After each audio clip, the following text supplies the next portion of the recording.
let me introduce you to the Rosalind Franklin Rover.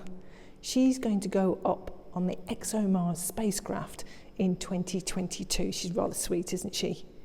She doesn't look exactly like this. She's got 6 of these large wheels, but we haven't got these on this model. And this mast actually is a lot taller. In fact, it will stand 2 meters above the surface of Mars when she's roving on it. She's 1.5 meters long and 1.2 meters wide and weighs 300 kilograms. So why is Rosalind Franklin important for looking for life on Mars? Well, first of all, let's think about who Rosalind Franklin was. She was a chemist and she was instrumental. That means she's really, really important in the discovery of DNA and RNA, the stuff inside us that carries our genetic information, really important to life for us on Earth.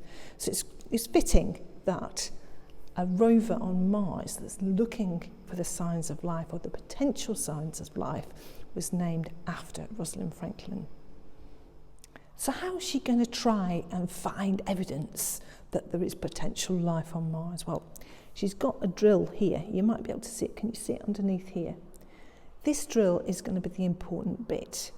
That's going to be able to drill down into the surface of Mars by 2 meters and produce a sample that's 1 centimetre wide and 3 centimetres long. Now that's important because of where they're actually going to land Rosalind Franklin. And they're going to land in Jezero crater. And this is where they think there was an awful lot of surface water on Mars in the past, when Mars could have been potentially habitable and had lots of water on its surface. So the 2 meters, it will get down to a place where there is potential organic matter, organic molecules. The stuff is like the building blocks of life that we know on Earth.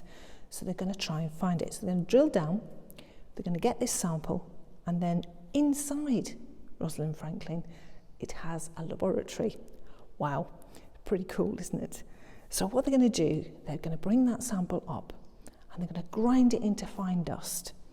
And then they're going to put it under a microscope, have a good look at it. You know, we did that experiment and we did actually look through a magnifying glass.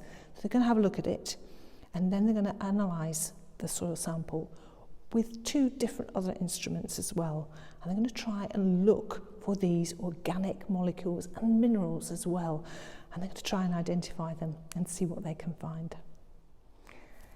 The ExoMars project is pretty important to the UK as well, because Rosalind Franklin has been built in Stevenage in Hertfordshire, which is pretty close to home really. So we're very, very excited by this being a European mission and bringing back potential signs that Mars either had life on it or maybe still has life, microbial life, so very microscopic. You can't necessarily see it with your unaided eye, but it's very, very exciting times.